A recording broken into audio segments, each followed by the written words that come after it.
Okay, ఇప్పటివరకు ఇచ్చినటువంటి ఏదైతే ఉచిత మహిళల బస్సుకి, అలాగే తర్వాత గ్యాస్ అంటున్నారు, కరెంట్ అంటున్నారు, వీటిలో మీరు ఏ సాటిస్ఫై అయ్యారు అసలు వచ్చిన వాటిలో? ఈ హామీలు అన్ని దొంగ బోగస్ హామీలు అండి.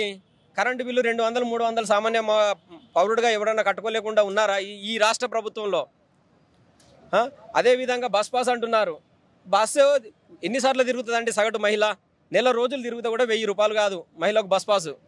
అదేవిధంగా గ్యాస్ చూస్తున్నారు 1000 రూపాయలు, మొత్తం కొడితే 2000, 3000 రూపాయలు అవుతున్నాయి. అంతేకాదండి, వీళ్ళకు మహిళలకు ఇస్తాను 2500 ఇవ్వలేదు, ఇంకా వేరే హామీలు ఇవ్వలేదు. ఇవే కదా 3000 రూపాయలు అవుతున్నాయి. ఈ 3000 రూపాయలు వీళ్ళకి ఇస్తూ వీళ్ళకి రావాల్సిన రైతు బంధు, రైతు బీమాలు, ఒక 5 ఎకరాలన్న రైతు ఉంటాడండి, అతనికి ఎంత వస్తుందండి రైతు బంధు? 50,000 వస్తుంది. 50,000కి వెళ్ళి వీళ్ళు 3,000, 4,000, 5,000 భిక్షమేసి మిగిలిన 45,000 ఈ రాష్ట్ర ప్రభుత్వము నొక్కేస్తుంది. సామాన్య ప్రజలు ఒకసారి అర్థం చేసుకోవాలి, రైతు బంధు ఎందుకు ఇవ్వడం లేదు, ఆ డబ్బులు ఎక్కడికి వెళ్తున్నాయి? మోట్లన్నీ ఢిల్లీకి పోతున్నాయని ఒక టాక్ ఉంది, దాన్ని ఏకీభవిస్తారా మీరేమన్నా? ఇప్పుడు అదే కదా చెప్తున్నాను, 100% ఏకీభవించడం కాదండి, 100% ప్రూఫ్ తోటి అదే చెప్తున్నాము. ఇప్పుడు 1000 రూపాయలు బస్ పాసు, 1000 రూపాయలు gas, 200 current bill, 300 current bill, ఇంకొక పథకానికి ఇంకో 1000 రూపాయలు, ఇంకో పథకానికి 500, మహిళలకు ఇస్తాను 2000 ఇవ్వకుండా ఇస్తున్నట్టుగా మనం చెప్పుకుందాం.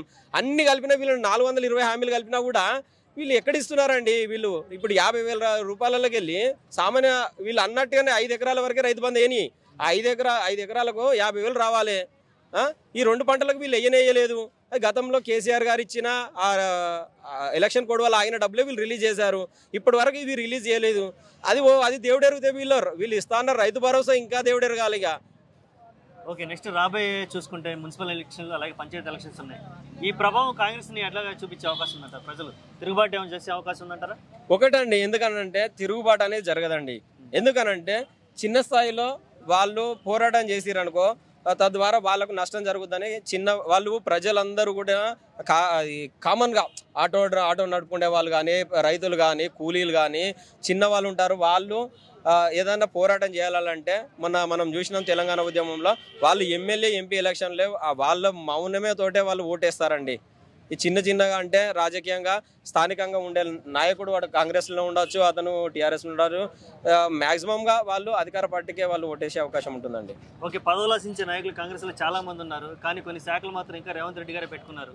దీని మీద అభిప్రాయం ఏంటి? శాఖలు విస్తరణ అవసరం అంటారా? రేవంత్ రెడ్డికి శాఖల విస్తరణ కంటే రేవంత్ రెడ్డికి భయం ఉందండి. ఇప్పుడు ఆయన సీటు ఎవరు లాక్కుంటారు?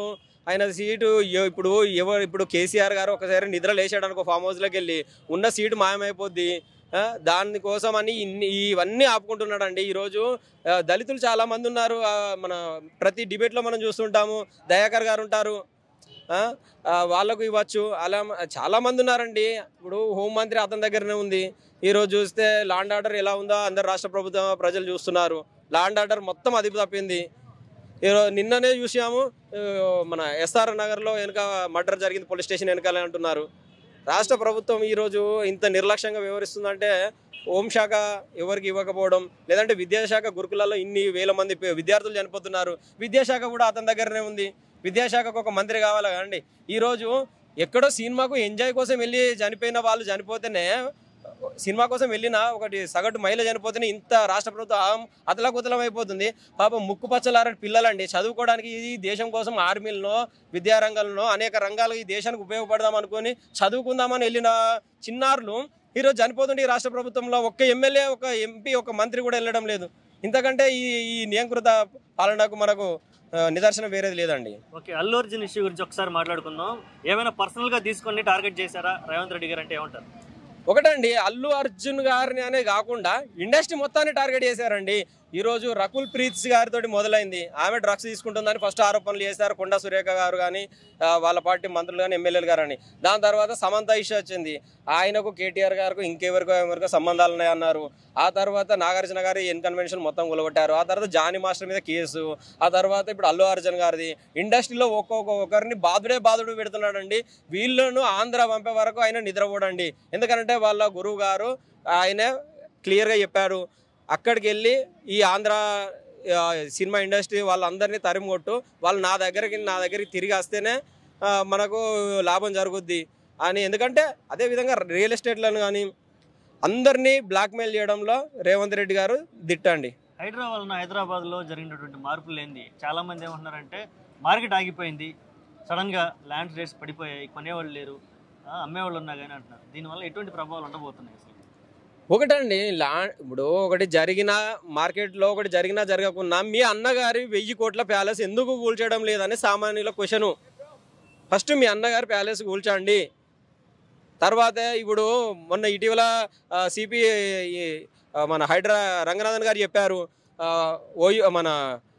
మన ఓవైసీ గారిది కాలేజీ కూలగొడతాము, ఇప్పుడు పిల్లలు చదువుకుంటున్నారు, దాని తర్వాత కూలగొడతామంటున్నారు. మొన్న ప్రెస్ మీట్ పెట్టి ఏం చెప్తున్నారు, ఇప్పుడు కట్టినవి అలానే ఉంచుతామండి, కొత్త కట్టడాలు కట్టనియమంటున్నారు. అంటే దీని వెనుక జరిగిన రహస్య ఒప్పందాలు ఏంటి అనేది ఈరోజు రాష్ట్ర ప్రజలకు తెలియాలి. ఈరోజు మల్లారెడ్డి కానీ అనురాగ్ యూనివర్సిటీ కానీ వీళ్ళందరూ పెద్ద ఎత్తున లేపారు అన్నీ కూలగొట్టేస్తామని, అక్రమ కట్టడాలన్నీ. మరి దీని వెనుక మళ్ళీ ఏం జరిగింది, మళ్ళీ ఈ హైడ్రా అనేది యూటర్న్ ఎందుకు తీసుకుంది అనేది రాష్ట్ర ప్రజలకు వివరించాల్సిన అవసరం ఉంది. ఓకే అండి, thank you so much. Thank you sir. రైతుల పరిస్థితి ఎలా ఉంది అసలు? రాష్ట్రం చాలా ఘోరంగా ఉంది. వాళ్ళైతే రుణమాఫీలు చేస్తున్నాను, రైతు బంధులు వేస్తున్నాను, ఏది లేదండి, ఏది లేదు, ఏది చేయదు కూడా. బడ్జెటే లేదని చెప్తున్నాడు, ఎన్నెందుకో బడ్జెట్ పెడతా ఉన్నాడు, దీనికైతే పెట్టట్లేదు. అయితే ఇంట్రెస్ట్ తీసుకుంటా. మనం రేపు 5 ఏళ్ళు ముద్దలు నోట్లకి వెళ్ళాడంటే ఆ రైతు బాగుంటేనే కదండి. ఇప్పుడు అసలు లేదు, రైతు బంధు అన్నాడు, అది లేదు. ఇప్పుడు 6 నెలలు 8 నెలలు అవుతుంది, ఒక్కరికొక రూపాయి కూడా పడింది లేదు అందులో. ఇది విషయము, ఇది రాష్ట్రము, ఇది తెలంగాణ కాంగ్రెస్ పాలన. ఇది ఎప్పటికైనా ప్రాబ్లమే, అందరికి తెలుసు, వాళ్ళకు కూడా తెలుసు. అది వాళ్ళకు కూడా ఫ్యూచర్ లేదు, ఇప్పుడు ఏం చేయట్లేదు అని వాళ్ళకు కూడా తెలుసు. కానీ తల కింద బట్ట వేసుకుని నిద్రపోతున్నారు. కేటీఆర్ గారిని అరెస్ట్ చేస్తా ఉంటున్నారు, దాని మీద అభిప్రాయం? ఏది కాదండి, అన్ని హైడ్రామాలు, ఇవన్నీ అన్ని హైడ్రామాలు హైలైట్ చేసుకోవాలని, ఎవరు గొంతెత్తుతే వాళ్ళ మూపియాలని అంతే. కానీ ఏది రాంగ్, అది ఎప్పటికీ అవ్వడైనా కాదు కూడా. చేసినా కానీ సేమ్ అల్లు అర్జున్ ఎలా వచ్చారో కామన్. ఓకే, ఇప్పుడు కేసీఆర్ గారి పరిపాలన 10 ఏళ్ళు చూసాం, ఎలా అనిపించింది? చాలా బాగుందండి. 10 ఏళ్ళు చేశారు, కళ్ళు మూసుకొని. ఎవరికి ఇబ్బంది పెట్టాడండి? ఏ కంపెనీకి ఇబ్బంది పెట్టాడు? ఏ సినిమా ఫీల్డ్ వాళ్ళకి ఇబ్బంది పెట్టాడు? రైతులకు ఇబ్బంది పెట్టాడా? ఎక్కడ ఇబ్బంది అండి చెప్పండి నాకు. ఏది లేదండి, చాలా సూపర్ పరిపాలన. ఆయన్నే కావాలి ఇప్పుడు అంటున్నారు. ఆయన్నే కావాలి, మళ్ళీ మళ్ళీ కావాలి, ఆయన్నే కావాలి అంటున్నారు. అది okay, thank you so much. KTR గారి హస్తం ఉంది, టిఆర్ఎస్ వాళ్ళ నాయకుల హస్తం ఉంది అంటూ మళ్ళీ అంటున్నారు కదా, దానికి సాక్ష్యాలు ఏమైనా ఉన్నాయంటే అసలు? కేటీఆర్ గారి హస్తం, కేసీఆర్ గారి హస్తం ఉండాలంటే రైతులు వాళ్ళు పాలన కనబడుతుంది కాబట్టి వాళ్ళ హస్తం ఏముంటుందో చెప్పు. వాళ్ళ హస్తం లేదు. వీళ్ళు పబ్లిక్ మరీ కూడా చెప్తున్నా, ఎందుకంటే పబ్లిక్ మైండ్ డైవర్ట్ చేయడానికి కేటీఆర్ వరిష్ట హస్తం ఉందని చెప్తారు తప్ప అంతకు మించి అసలే లేదు. ఇదంతా ప్రభుత్వం ఆడుతున్న నాటకం. ఏదో ఒకరు టైం ఉంది, దగ్గరనే టైం ఉంది, తీర్చి బొందబెట్టే సమయం ప్రజలు చేతులు కట్టుకొని కంకణం పట్టుకొని కూడా రెడీగా ఉన్నారు. ఈ ప్రభుత్వాన్ని బొందబెట్టడం మాత్రం ఖాయం, ఖచ్చితంగా. కేసీఆర్ ప్రభుత్వాన్ని అందరూ కూడా కోరుకుంటారు కాబట్టి కేసీఆర్ ప్రభుత్వం రావాలి. తెలంగాణ రాష్ట్రాన్ని ముందుండి నడిపించి ప్రత్యేక రాష్ట్రాన్ని కూడా ఏర్పాటు చేసినట్టు కేసీఆర్ని కోరుకుంటారు ఈరోజు ప్రజలు. ఈ రేవంత్ ప్రభుత్వాన్ని మాత్రం బొందబెట్టాలని చూస్తారు. ఓకే అండి, థ్యాంక్ యూ సో మచ్.